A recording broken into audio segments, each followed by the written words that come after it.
मत निकालो, फॉरवर्ड निकालो खाली. So that will be trim of 2.9 into FF, that is 78 upon length 148. वो TF हो जाएगा, वो हाई ड्राफ्ट में trimmed by stern है तो माइनस कर दो, you'll get the draft forward. निकाल के देखो 7.291 आता है नहीं दोबारा से. Assuming that your answer was correct, I'll see as we start going through.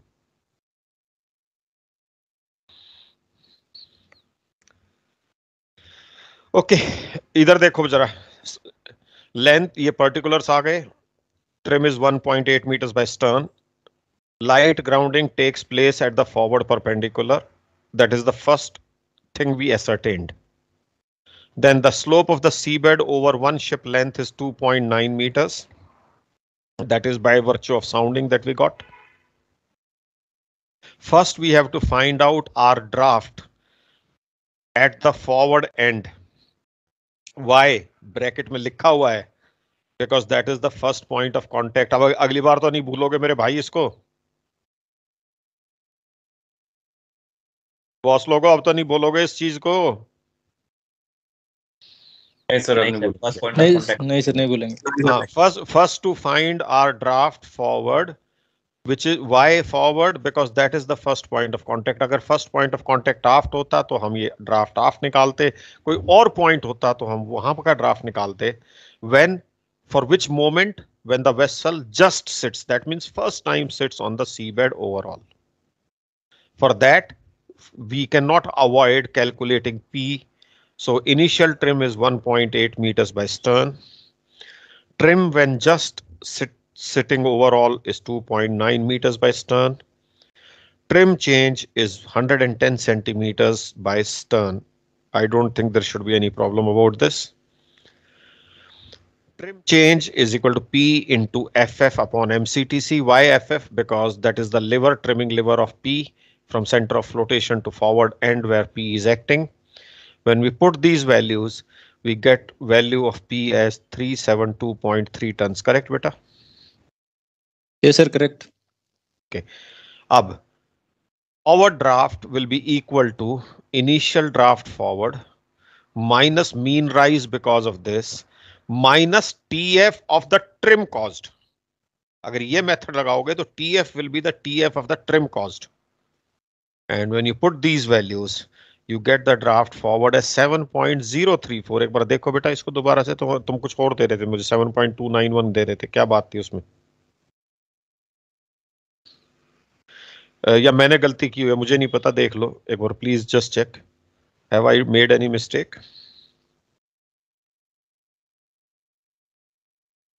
Or you guys made a mistake? Just check again, beta. Why were you getting? हाँ check करो जरा. If I am wrong, then I'll. Value तब 400 कुछ बोल रहे थे sir. तो आप P चेक करो क्यों आपका गलत आया बेटे. आपने ये जो है FF नहीं लिया होगा, ये AF लिया होगा जल्दी में. पक्की बात है 70 लिया होगा. Then you must have made this mistake. तो फिर बेटा वो तो ब्लंडर है ना. अच्छा है तुम उस दिन कह रहे थे फिजिकल क्लास होनी चाहिए. फिजिकल क्लास होती तो आज तुम मेरे से धुनाई होती तुम्हारी, बता रहा हूँ. Thank your stars, physical class नहीं है. यस सर कह रहा है, उसके ऊपर भी करता है. हमने AF लिया था. अरे भाई टॉपिक खत्म होने वाला हो गया, अब गलतियां मत करो भाई. Is 7.304 correct? अभी चेक कर लो. तुम्हारा P गलत था बेटा. फिर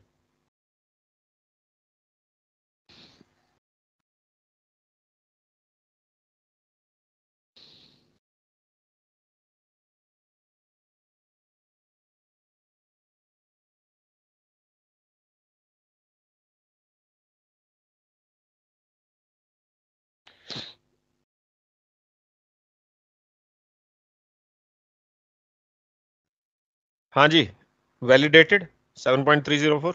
Yes, sir. Okay. Yes, sir. While others are doing, can you also validate it through the other method? Initial high draft निकालो बेटा. Initial high draft निकालो. इससे पहले draft था 9.8, 10.8, 9.8 and 8 meters. So 1.8 meters पे correction निकाल दो. 1.8 into 70 upon 148 correction to the after draft. उसको 9.8 से माइनस करो. इनिशियल हाइड्रोस्टैटिक ड्राफ्ट निकालो फटाफट बेटा.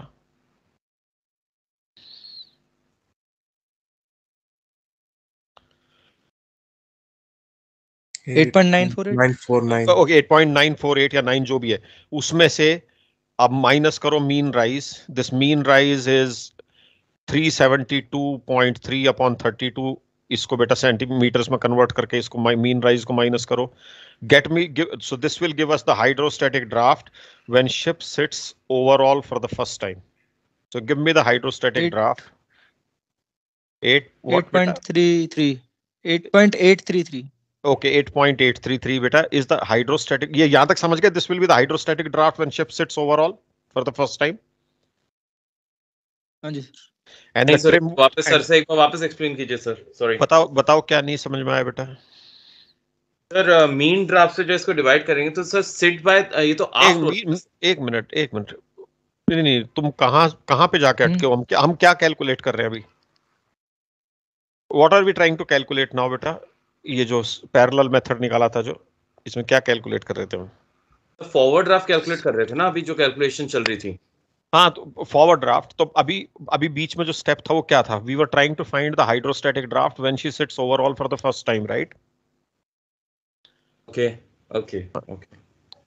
Correct.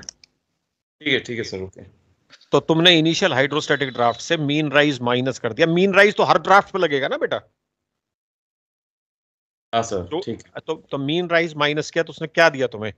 That give you the hydrostatic draft when the ship sits overall, yes और नो? मीन राइज से माइनस किया हाइड्रोस्टैटिक ड्राफ्ट. हाइड्रोस्टैटिक ड्राफ्ट से मीन राइज माइनस किया तो that gives you the hydrostatic draft when the ship sits overall for the first time, right? Okay, all right, yes sir. ठीक है. And what is our trim then? 2.9 meters by stern. 9 meters by stern, yes sir. तो 2.9 का FF निकाल लो, वो TF निकाल लो. TF 2.9 का कैसे निकालोगे? 2.9 into 78 is the distance from center of flotation upon 148. कितना आया TF? TF कितना आया? 1.528. 1.528. She is trimmed by stern.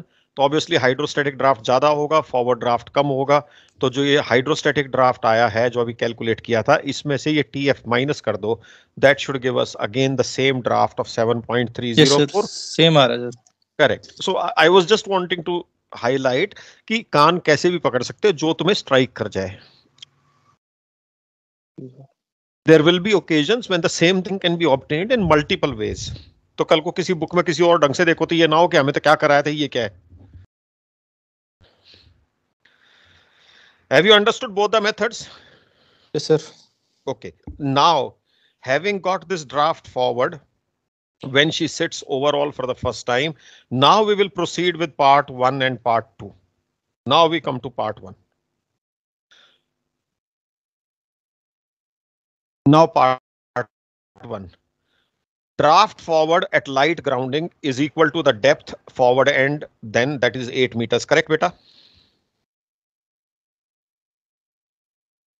Yes sir.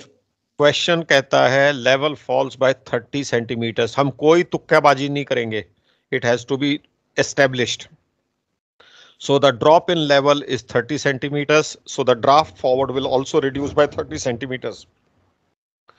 So draft forward after the tide fall of 30 centimeters would be equal to the depth at the forward end. Why?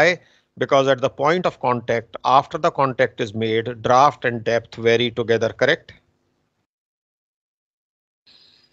Yes, sir. Yes sir. So the draft at the forward end in part A would be 7.7 meters, right? Yes sir. What should be the draft forward for the vessel to sit overall? First time, 7.304 we just calculated, right? Yes, sir. So now is the stern still waterborne or is the vessel sitting overall? Now tell me. Still waterborne, sir. So that means she is still not sitting overall. Yes or no? Yes, sir. So that is the first inference. Draft forward when vessel just sits on seabed overall was 7.304 which we computed. हमारा draft forward है अभी जो question solve करना है वो है 7.7. इसका मतलब the vessel is in contact with the seabed only at singular point, that is forward perpendicular, and is not sitting overall on the seabed. Is this inference right, beta? Yes, sir. Correct? याद करो Correct, sir. Question number 10 जिसमें 4.8 5.8 वाला था, 1 metre level fall करना था, उसमें जहाज critical period में था, तो उसके बाद कैसे सॉल्व किया था उस क्वेश्चन को? That is what will apply here now.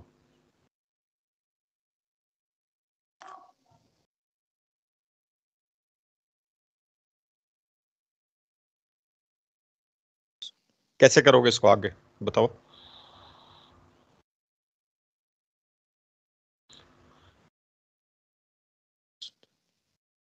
बेटा आपने ऐसा ही क्वेश्चन 4.8 5.8 मीटर्स आफ्ट था, 1 मीटर लेवल फॉल हुआ था, वेसल क्रिटिकल पीरियड में था, एस्टेब्लिश करने के बाद देखो उस क्वेश्चन को एक बार, तो हमने कैसे सॉल्व किया था. Only thing we know right now is we don't know anything, we only know that forward draft has reduced by 30 centimeters. That's all you know, correct?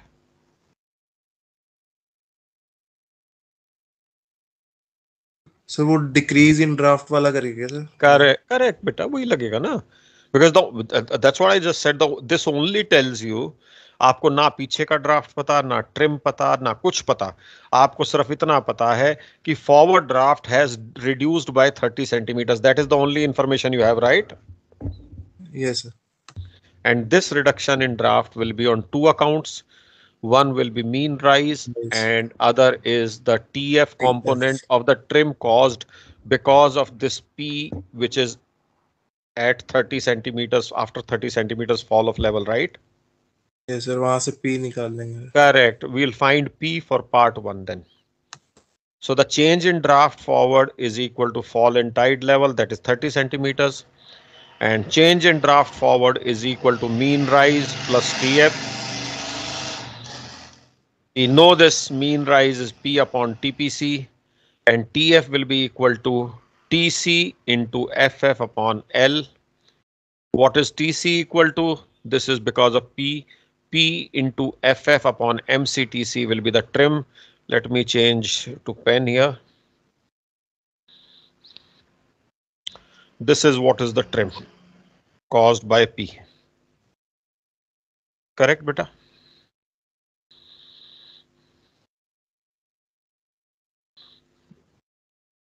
This is trim change.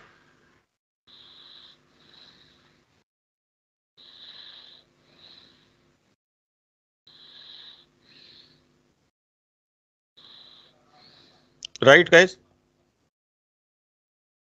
Yes, sir. Yes sir, यहाँ से अब P find कर लेंगे. अब क्या है, सिर्फ P missing है सारा और सब कुछ है. P निकालो बेटा फिर. That will be the P for part 1 of the question.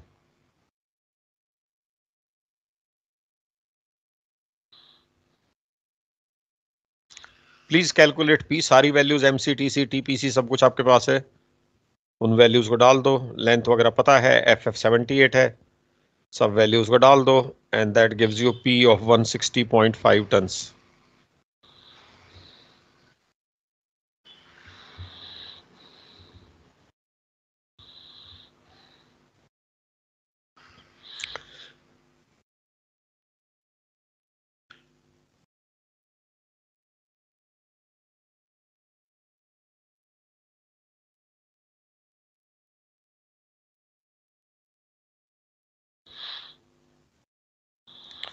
what did the question want us to find? एक मिनट में फोन पे देख लेता हूँ, कल भेजे थे ना क्वेश्चंस आपको. Where is the phone? Okay, what does it want us to calculate actually?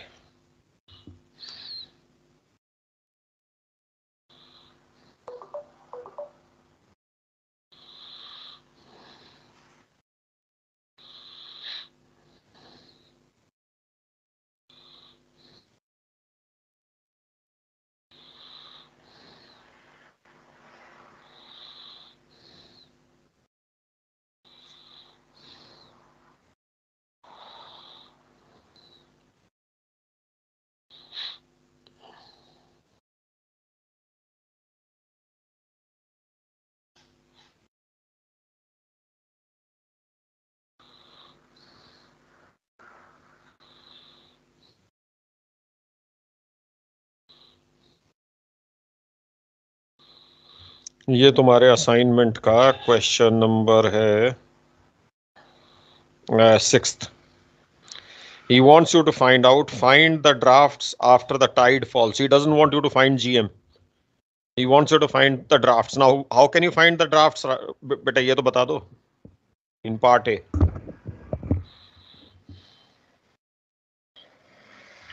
Sir P आ गया हमारे पास. अब हम TA वाला फॉर्मूला लगा देंगे. TA of trim cos. तो trim cos कितनी है यहाँ पे?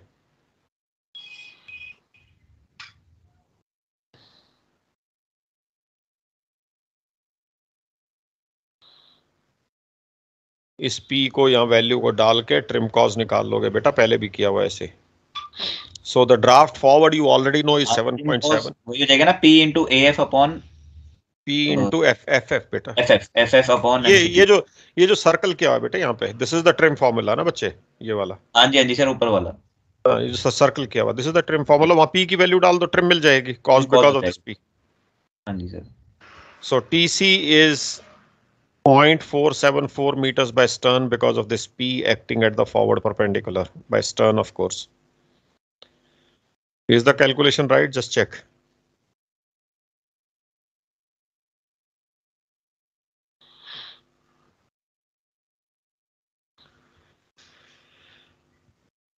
So now you can find out.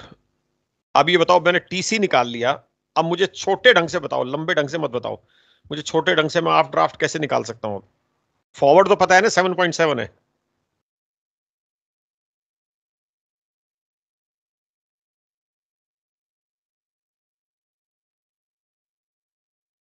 Sir TC minus TA. TC minus TA क्या होगा वो बेटा? सर TA निकाल लेंगे ना सर, TC माइनस TF करके. नहीं वो तो निकाल ही लोगे, तो क्या करोगे फिर? चलो TA निकाल लिया, फिर क्या करोगे? और उस हाफ ड्राफ्ट में ऐड कर देंगे. बस ऐड करोगे और कुछ नहीं. मीन राइज माइनस कौन करेगा अगर इस ढंग से करोगे तो? हाँ सर मीन राइज भी माइनस करेंगे सर. तो फिर होगी ना गलती. ट्रिम निकाल लेंगे सर, ट्रिम. छोटा डंग क्या है? इनिशियल ट्रिम तुम्हें पता है, ट्रिम कॉस्ट मिल गई है, तो उस पार्ट 1 के क्वेश्चन के एंड में ट्रिम क्या होगी वो निकल जाएगी, रिजल्टेंट ट्रिम. Yes sir. और फॉरवर्ड ड्राफ्ट में पता है, तो फॉरवर्ड ड्राफ्ट में ट्रिम लगा दो ना. एक कल ऐसा क्वेश्चन किया तो था जिस फॉरवर्ड ड्राफ्ट से सीधा हाफ ड्राफ्ट निकाल लिया था. Yesterday you remember somebody said sir इसको हम TF से भी TF से करेंगे, मैंने कहा उससे भी वही आंसर आएगा, yes or no? But we skipped that ना. ये तुम्हारा 16th या 17th क्वेश्चन था जिसमें फॉरवर्ड परपेंडिकुलर पे ग्राउंड हो रखा था शिप, याद है? MV विजय. यस सर, उसमें वो ट्रिम कोस ऐड कर देते इनिशियल ट्रिम, मतलब रिजल्टेंट ट्रिम निकाली थी बेटा, ठीक है ना? Right sir. Resultant initial trim is 1.8 meters by stern. Trim when tide falls by 30 centimeters will be then 2.274 meters. Draft forward आपको पता ही है, क्योंकि ग्राउंडिंग के बाद वो जितनी डेप्थ होगी उतना ही फॉरवर्ड ड्राफ्ट होगा. So forward draft is 7.700 meters. Half draft will be 7.7 plus 2.274 and that will give you the draft aft. Let me know if you have any concerns. So the answer would be 7.700 and 9.974 meters. अब इसमें कोई भी ऐसी चीज बता दो बेटा जो हमारी एक्सरसाइज में कवर्ड नहीं थी, बट अगर उसको अप्लाई करने में हम अभी भी टेंटेटिव रहेंगे तो that means we have either not solve those questions. अगर क्लास में भी सॉल्व साथ करते लॉजिकली, मैंने कभी नहीं कहा कि तुम सिर्फ बोर्ड से उतारते रहो चीज को यार. Okay, now can you help me in solving the second part of the question at least? Second part of the question is, first को भूल जाओ, second part of the question is find the drafts forward and aft when level falls by 2 meters. अब sir हमें trim final तो पता ही है already, क्योंकि 2 metre चला गया नीचे. नहीं तो एक मिनट, मुझे फाइनल ट्रिम पहले 1 मिनट. सीधा फाइनल ट्रिम पे अटैक मार दिया, सीधा फाइनल ट्रिम पे अटैक मार दिया बेटे. नहीं, मेरा कहने का मतलब है कि हमने पहले जो हमने दोनों के लिए जो कंबाइन पहले सॉल्व किया था, जिसमें हमारा ड्राफ्ट फॉरवर्ड 7.304 आया था, हाँ जी, उसके वो हमारा जब सिट ओवरऑल है, तो हाँ अब 2 मीटर टाइड फॉल हुआ है, हाँ तो ड्राफ्ट फॉरवर्ड 6 मीटर हो गया है, हाँ। तो मतलब 1.304 मीटर्स और नीचे गिर गया है, मतलब उसकी उसकी जरूरत ही नहीं 1.304। नहीं, मैं इसका एक इसका इसका इसका एग्जाम मतलब जहाज बैठा मेरा हुआ है, इसका हाँ, मतलब इसका जहाज। मतलब वही मैं तो कंसीडर ये पहले करूंगा, बोल, जहाज तू पूरा तू बैठा तू हुआ है। तू ये बोलना बेटा, तू सीधा टीए पर अटैक मत कर। अच्छा sir. First you have to ascertain whether she is sitting overall or not. हाँ जी सर, मतलब वही मैं बोल रहा था कि जो हमने कंबाइन सॉल्व किया हुआ है उसमें सिट हाँ वो सिट ओवरऑल है नहीं, तू ऑलरेडी। तू तू बोल रहा होगा, पर किसको बोल रहा था मुझे नहीं पता। Maybe you are talking मतलब टू योरसेल्फ। ठीक है, नहीं, कोई मतलब बात नहीं। ठीक है ठीक है, I am just pulling your leg, don't worry, हाँ जी। Don't worry. तो अभी हमें Okay, trim okay, okay, cost okay, हमारे पास आ okay. गया। Give me a minute. This gentleman is saying that he has ascertained that the ship in part 2 of the question is sitting completely on the seabed. Does everybody in the class agree, or any doubts on that? Yes, sir. She is sitting, no doubt. So that is first thing you will put down explicitly, beta. ये मत कहना मैंने देख लिया था, मैंने answer में नहीं डाला. If you miss out, you miss out. I am now showing this part which he's just said correctly, and I'll come back to you beta again to help me with the remaining part of the question. When the tide level falls by 2 meters, draft forward at light grounding was 8 meters. Fall in tide 2 meters. We know that one thing we can straight away know is draft forward will become 6 meters. Right, very good. And we had calculated before we attempted part 1 that the draft forward when the ship sits overall for the first time is 7.304. अभी draft forward 6 metre है, इसका मतलब जहाज already बैठ चुका है. Agreed बेटा with this inference? So this has to be documented बेटा, you can't just take it for granted. Okay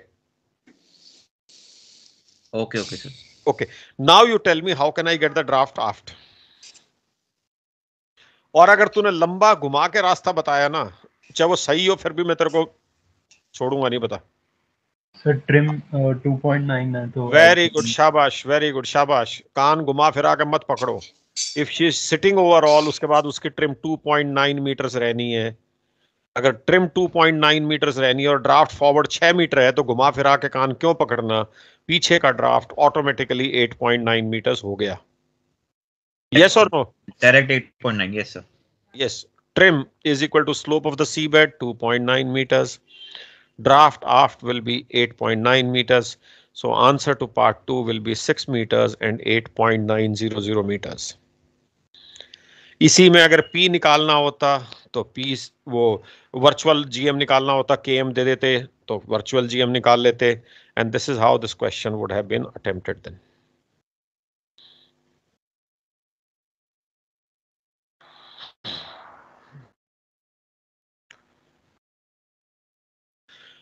ये बेटा तुम्हारा पास पेपर का क्वेश्चन था, तो ये क्लियर हो गया तुम्हें. इसमें देखो कोई भी चीज नई नहीं थी. अगर तुम देखो, there was nothing new that we did. It was all what was already done. एक minute, discard. Okay, there was nothing that you learned new from me today. Everything we used was already covered in some question or the other. It's only that we have to stick to the very basics. जो आपको fundamentals आपको बार बार बोले जा रहे हैं, you will have to remain stuck to them. If you abandon them, you will invite trouble someday or the other. So इसको बेटा बिल्कुल, is this question clear now? Yes, sir. Clear. Clear sir. I think I have solved one question from MV Hinship also. अब ये question देखो, ऐसा question तुम्हारे MV विजय का था या नहीं था? ये भी पास पेपर्स का है, जनवरी 2018, अक्टूबर 2018. MV Hinship displacing 9500 tons and trimmed 0.8 meters by stern is to be dry docked for bottom inspection. KG and FSM are given. Find the GM fluid of the vessel before entering the dock. How will you find the first answer to the first question? Tell me.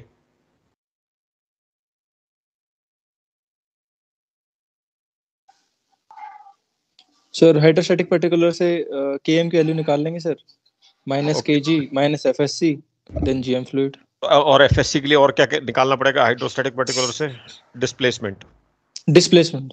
Very good, शाबाश. नहीं, what is it? हाँ, naturally FSM को divide करेगा ना displacement से, जब तो हाँ, एफएससी मिलेगा बेटा. अच्छा, डिस्प्लेसमेंट तो displacement दिया, दे रखा है displace, okay, my mistake, displacement तो सब दिया हुआ ऊपर। my mistake. Displacement is given. You can find out draft also if it is required later on. Okay, fine. As far as part A is concerned, what he said was कि 9500 turns के लिए MV हिंशिप की stability booklet से हम KMT की value निकाल लेंगे. उस KM से KG माइनस करेंगे, GM सॉलिड आ जाएगा. GM सॉलिड से FSC माइनस करेंगे, which will be FSM of 1600 ton metre divide by 9500 displacement. वो FSC माइनस करेंगे तो GM फ्लूइड होएगा, and that will be the answer to part A of the question. Correct? That has nothing to do with dry docking. Correct? Yes, sir. Yes, sir. Clear, sir. Okay, very good. Yes, sir. Second is, he says the virtual GM of the ship when her keel takes to block all along the length. For which time does he want us to calculate part B? Critical instant, correct? critical instant. Critical instant, sir. Yes, sir. Yeah, the other way of putting the same question could have been find the virtual GM at critical instant, correct? Yes, sir. Yes, How sir. will you do that? So we'll find the P sir P निकालेंगे sir पहले. बस, और फिर W minus P का KM निकालेंगे और P question करके. हाँ जी सर, हो जाएगा. correct. Very good, shabash. Third, forward and aft drafts at which virtual GM of the ship will become zero. Sir जो इनिशियल GM होगा सर जो हमारा हाँ, वो जीरो होना चाहिए उस मोमेंट पे. So is Correct. Equal to उसको इक्वल टू में रख के फिर जो जीरो होगा वो किस वजह से होगा? FSC की वजह से होगा और हमारा virtual loss of GM dry docking loss की वजह से. लेकिन बेटा, हाँ ठीक है, तू सही कह रहा है, तू गलत नहीं कह रहा है. What you're saying is not wrong. But इस केस में क्योंकि आप पार्ट बी ऑलरेडी कैलकुलेट कर रहे हो बीच में, है ना बेटा? Yes sir. तो पार्ट बी में अगर मेरा GM वर्चुअल GM पॉजिटिव आता है, so that means the ship the GM will become zero after the outside the critical period, correct? Correct sir. नहीं सर, ठीक एक है. मिनट सर, कैसे सर? एक मिनट सर, जो GM अगर Okay, we'll come to part 3 first later. Let me show you these two parts first. Okay, ये मैं हाइड्रोस्टैटिक पर्टिकुलर्स में गया, ठीक है, और मैंने ये सारे के सारे पर्टिकुलर्स वहां से इंटरपोलेट कर लिया. For 9500 tons draft is 4.869, TPC is given, MCTC is found out, LCF is found out, KM is found out. I don't think that should be a problem, right beta? Yes sir. Then part A, KM 8.983, KG 7.920, GM 1.063 solid minus FSC, and gives us the GM fluid of 0.895. Is that correct, beta? Yes sir, correct sir. Okay. Screenshot लेना है तो ले लो, बाद में खुद solve करके इसको tally कर लेना please. Okay. Okay. Then we come to part 2 of the question. Find the virtual GM at critical instant. अब critical instant पे जो virtual GM निकालना था वो हमने पहले WP निकाला critical instant पे. Trim change will be 80 centimeters. MCTC, TPC, MCTC और AF अभी कैलकुलेट किया था उस टेबल में, उनकी वैल्यूज यहाँ पुट कर देंगे तो P at critical instant comes to 181.9 tons.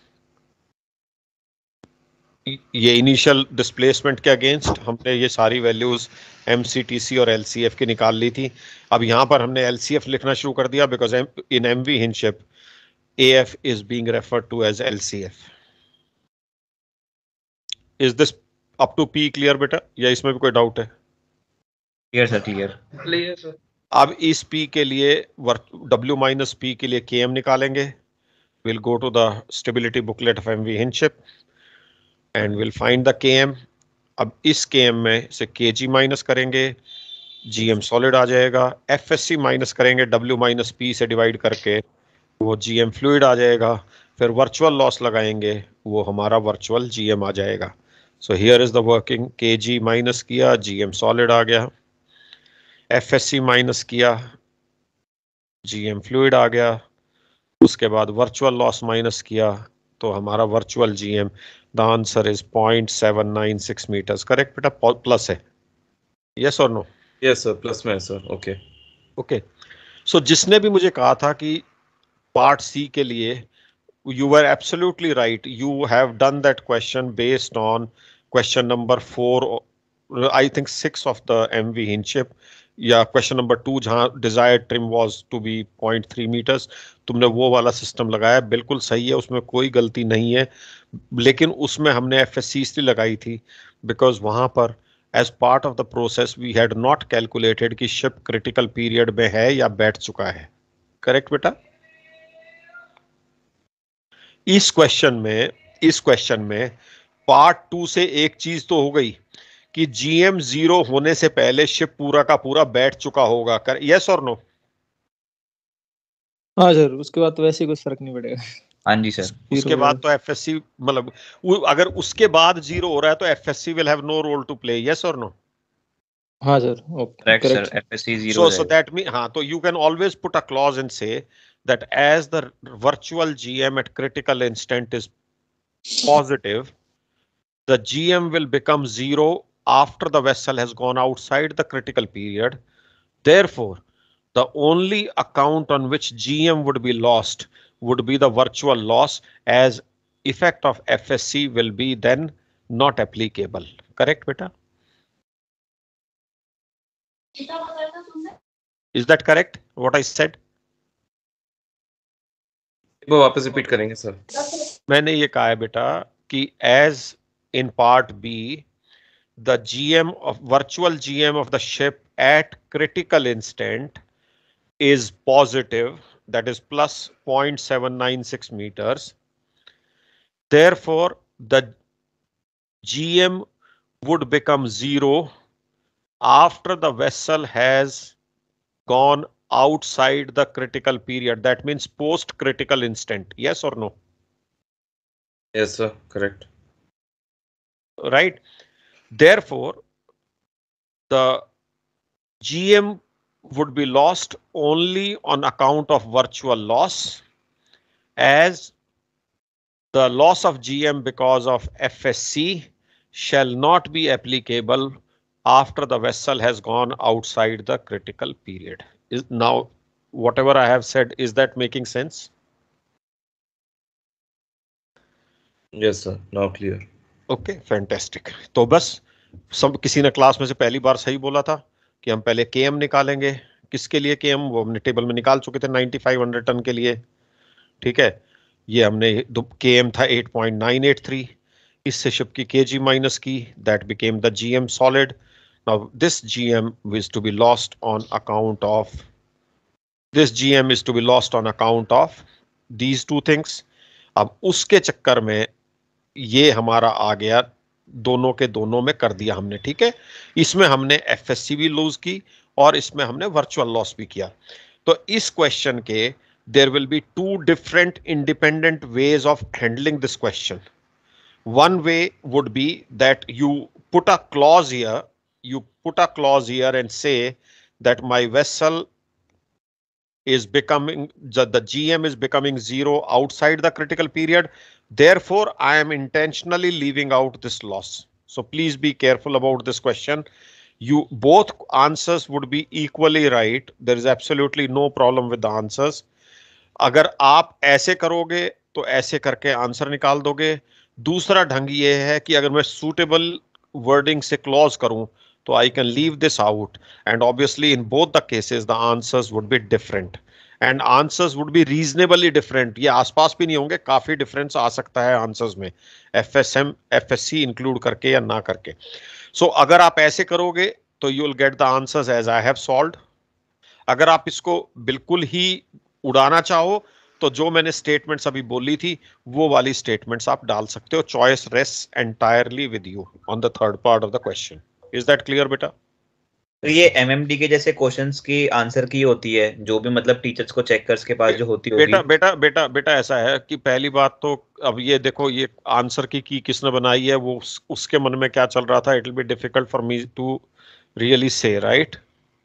Okay, but what happens is if answer does not match, अगर मेरा पार्ट 1 पार्ट 2 मीट मैच कर रहे हैं, थर्ड मैच नहीं कर रहा, तो in all fairness the process wants the evaluator to look up and see why the difference is coming. Correct? And the moment he looks up and he sees your remark as to why you have left FSC and done it this way, you cannot, without remarks, leave out FSC. That I am again highlighting. अगर आपको FSC निकालनी है, छोड़नी है इसमें से, तो आपको क्लॉज करना पड़ेगा. अगर आप बिना क्लॉज किए FSC छोड़ दोगे, then yes, you are leaving some things to doubt. So आपके पास दो चॉइस हैं. मैंने इस स्लाइड में ये FSC के साथ सॉल्व किया है because I did not want to deviate from whatever we had been following for MV Vijay. So I have continued following the same process, and through that process P comes to 946.1. अगर तुम इसको उड़ा दोगे तो obviously value of P would change then. Can somebody calculate value of P without FSC? Without FSC इस वाले component को उड़ा दो, इस वाले को, फिर देखो P कितना आता है.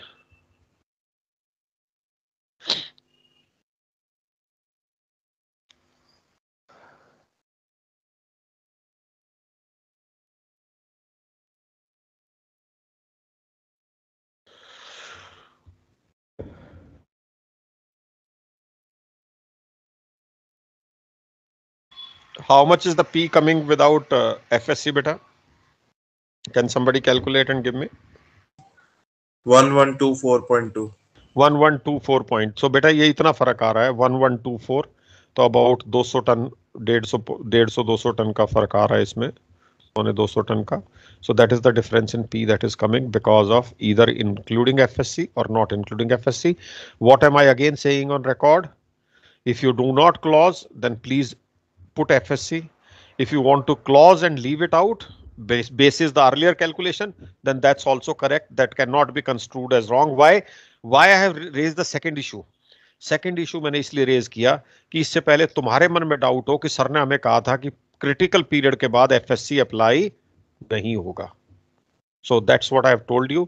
But अगर मैं इसको फर्स्ट और सेकंड के इंडिपेंडेंट करूंगा तो मैं FSC लूंगा, और अगर मैं फर्स्ट और सेकंड के साथ इसको लिंक करके करूंगा तो personally I would be tempted to leave FSC out with suitable remarks highlighting the reasons for leaving out FSC. Sir in case हम FSC लूज भी करते हैं सर, हाँ, तो ये परमिसिबल GM लॉस भी चेंज होगा क्योंकि फिर हम वो GM लेंगे ना जब वो पूरा बैठ गया सर. नहीं बेटा, जब FSC तो या तो GM तो शुरू से ही ले रहे हैं ना. ये जो तुम्हारा 1.063 तो शुरू से ही आया ना बेटा. इनिशियल हो गया जब बैठा नहीं सर, जब FSC एक्ट कर रही है सर. नहीं, जब क्रिटिकल इंस्टेंट तक FSC लगी, ठीक है, वहां तक तो पॉजिटिव था. उसके बाद तो FSC लगनी बंद हो जाएगी ना. Yes sir. तो फिर तो FSC मतलब FSC तो उसके बाद उससे पहले सब तरफ से हट जाएगी ना. एक बार बैठ गया उसके बाद तो FSC का कोई रोल नहीं है ना. This 1.063 will be purely lost on virtual loss, on account of virtual loss then, right? हाँ जी. Correct.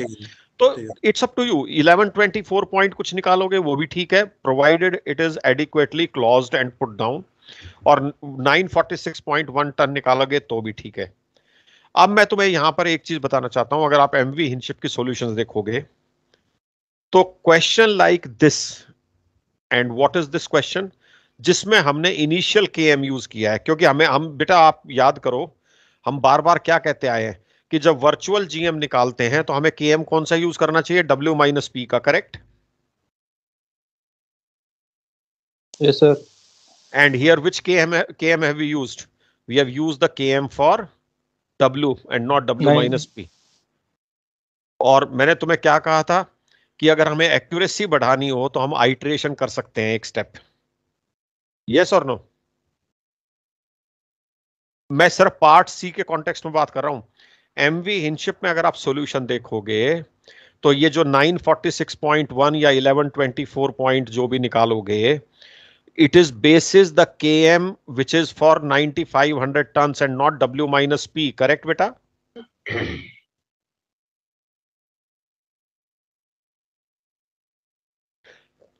Is that okay? Are you getting what I'm saying? अगर नहीं समझ में आ रहा तो बोलो, मैं दोबारा रिपीट कर दूंगा बेटा. Have you understood what I said just now? Sir MV Vijay में हम जो final KM W minus P के लिए निकालते थे सब एमवी और विजय में नहीं, एमवी विजय नहीं, सब में बेटा, सब सब में थियोरेटिकली जब हम वर्चुअल जीएम निकालते हैं तो KM should be taken for W minus P. Yes sir. Okay, लेकिन जैसे भी पार्ट सी क्वेश्चन था, अब ऐसा ही क्वेश्चन एमवी विजय में भी आया था, जहां पे कि हमारे पास पी की वैल्यू नहीं थी तो हमने केएम डब्ल्यू के लिए यूज किया। हाँ जी सर। करेक्ट। अगर डब्ल्यू का केएम यूज करोगे तो ऑब्वियसली उसमें इनएक्यूरेसी आएंगी सर, लेकिन वो उससे कम होगी ना सर, मतलब डब्ल्यू माइनस पी के केएम। नहीं, ऐसा नहीं, ऐसा जरूरी नहीं है ना, ऐसा जरूरी नहीं होता बेटा। दैट केएम, क्योंकि डब्ल्यू माइनस पी का जो केएम होगा सर बेटा, वो ज्यादा होगा ना सर। नहीं बेटा, केएम हमेशा थोड़ी बढ़ता रहता है, कभी हाइड्रोस्टैटिक पार्टिकुलर्स में देखना, it increases and then starts decreasing also बेटा सेंटर स्टार्ट्स कमिंग डाउन। वो ड्राफ्ट के साथ ड्राफ्ट कम होता है, वो केएम बढ़ता रहता है। तो वो डब्ल्यू माइनस पी और डब्ल्यू ड्राफ्ट को इंपैक्ट करेंगे ना बेटा। ठीक है, तो ऐसा नहीं होता कि हमेशा बढ़ता रहेगा, that is not correct what you are saying. ठीक है, तो बेटा मैं आपको ये कह रहा था कि ideally when we have to calculate virtual GM, KM should be taken W minus P. Now W minus P के लिए KM लोगे तो कोई प्रॉब्लम नहीं है, प्रॉब्लम सॉल्व हो गई। लेकिन यहां पर हमारे पास P नहीं था, तो हमने P को कैलकुलेट करने के लिए KM जो यूज किया वो W का KM यूज किया, राइट बेटा, ये 1.063 निकालने के लिए। हाँ करेक्ट सर। ये वाला 1.063 निकालने के लिए हमने KM W का यूज किया, ना कि W माइनस P का। करेक्ट। Yes sir. अब मैं 940, अगर टाइम ना हो तो तुम 946.1 से ही क्वेश्चन को आगे कंप्लीट कर देना, कोई प्रॉब्लम नहीं है, बिकॉज आइट्रेशन की रिक्वायरमेंट नहीं है। लेकिन अगर एमवी हिंशिप की सॉल्यूशंस आप देखोगे तो ऐसी सिचुएशंस में, वो कैसी सिचुएशन में, जिसमें कि आपने KMW का यूज किया हो, they have carried out single iteration. Single iteration मतलब ये जो P निकला, इसके बाद W माइनस P निकाला, वो जो KM आया उस KM से इस क्वेश्चन को दोबारा से सॉल्व किया to improve upon the accuracy. अच्छा ओके सर, समझ गया। मतलब ये निकालेंगे, ये भी करेक्ट है, मतलब ऐसे बेटा correct means with in acceptable limits है, राइट। ओके। लेकिन एमवी हिंशिप में आइट्रेशन किया हुआ है, और जितनी बार आप आइट्रेशन करोगे, 1 2 3 4 5, जितनी बार आइट्रेशन करते जाओगे एक्यूरेसी और बढ़ती जाएगी। तो अब तुम ये कहोगे हमें आइट्रेशन करनी चाहिए, अगर टाइम हो तो सिंगल आइट्रेशन कर देना, टाइम ना हो तो बिना आइट्रेशन करके आ जाना। There is not much to lose. अब मैं तुम्हें आइट्रेशन का इफेक्ट दिखाता हूं आगे। पहले तो ये P की वैल्यू से आइट्रेशन देखो, मैंने क्या किया, इसको P की वैल्यू आई, W माइनस P के लिए मैंने KM निकाला। देखो पहले KM कुछ और था W के लिए, अब KM चेंज हो गया 9.351। ठीक है, इसके बाद तुमने ये GM सॉलिड निकाल लिया, जो भी कुछ करना था फॉर वेस्टर्न। हाँ, अब ये मैंने आइट्रेशन किया, देखो पहले हमारा था 1.063 टू लूज। अब how much is to lose? How much GM is to lose now if I use this KM? 1.431. 1.431. Earlier, without iteration, the GM to be lost was 1.063. Now, because of iteration, the GM to be lost is 1.431. इस 1.431 के लिए मैं नया P दोबारा से calculate करूंगा, और वो नया P जब मैं कैलकुलेट करूंगा तो उस P की वैल्यू, ये वैल्यूज मैंने कैलकुलेट की हुई हैं, डोंट वरी, P की value which was 900 something in the previous case has now shot up to 1282.7 tons. P की वैल्यू बढ़ गई है। ओके, इसी का मैं और इफेक्ट आपको दिखाता हूं। मैंने 3 4 5 आइट्रेशन की हुई है। सेकेंड एक्यूरेसी के लिए I use this P and I calculate the new KM and carry out this calculation all over again. जब इसको यूज करके मैं दोबारा से कैलकुलेट करता हूं तो now the GM to be lost is 1.598 and for which P becomes 1426.9. Each iteration is changing the value of P and taking me closer to more accurate answer. I have carried out one more iteration. आप इतने नहीं करोगे, ये सिर्फ मैंने iteration दिखाने के लिए तुम्हें किया है। 1426 का P यूज करके W माइनस P का KM लिया और फिर से यही आइट्रेशन की. Now the GM to be lost is 1.672 for which value of P comes to 1489.2. पता नहीं एक और किया है या नहीं, देख लेता हूं. हाँ, एक और किया हुआ है. उसको वही चीज रिपीट करके now the value of P comes to 1517.5. और ये सारी मैंने अब टेबुलेट की हुई हैं. देखो रिजल्ट्स ऑफ सक्सेसिव आइट्रेशन. सबसे पहले आया 946.1 P की वैल्यू. दूसरे में वैल्यू आई 1282.7. तीसरे में वैल्यू आई 1426. चौथे में value I 1489. You see the difference is narrowing down बेटा. इनके बीच में डिफरेंस ज्यादा था, इनके बीच में डिफरेंस रिलेटिवली कम हुआ, इनके बीच में डिफरेंस और भी कम हो गया. अब डिफरेंस कितना रह गया? करीब करीब 60-70 टन का. एक और, अच्छा और नहीं किया था. तो you see what you can see is the difference in P between these two values is much more compared to this one. And of all these, this one is the least. So what is this showing? That as the value of P, the difference in P is receding, we are getting closer and closer to more accurate value. This is the effect of iteration that I was trying to say when we were talking of MV Vijay also. कि iteration का मतलब ये है, अगर मैं 2-3 बार और iteration कर दूंगा तो ये डिफरेंस और भी कम होते चले जाएंगे and will be zeroing down on to the accurate value, near accurate value. इससे कुछ आइट्रेशन का कॉन्सेप्ट समझ में आया? नहीं आया तो कोई बात नहीं, फर्स्ट आइट्रेशन तक समझ लो, उतना ही काफी है.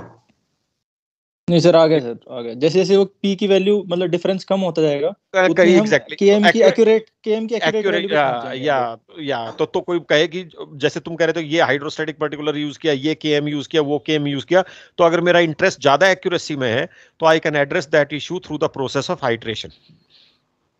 ओके सर, ओके, समझ गया. ओके, सो बेटा ये जो थर्ड पार्ट था, ये मैंने ये आइट्रेशन के लिए इसको यूज किया था समझाने के लिए. तो आप MV इनशिप भी देखोगे तो वहां सिंगल आइट्रेशन किया हुआ है ऐसे केसेस में. सो डोंट गेट बैफल्ड कि यार हमें तो आइट्रेशन पता ही नहीं था, ये दोबारा से क्या किया हमें तो. अगर तुम पहले स्टेप पे 941 पे भी खत्म करके आ जाओगे तो it is not much of a loss. It is not much of a loss because dry docking में सबको पता है. In any case, this entire concept or school of thought that P is being virtually discharged from that point itself is something which has been evolved by observations, validated through experiments. So it is not something which is absolutely spot on. It is something which gives us reasonably good process of evaluating the stability of the ship in the dry dock, but may not be the one where you can say, nahi, 3 decimal place tak iski accuracy can be relied upon. No, not at all.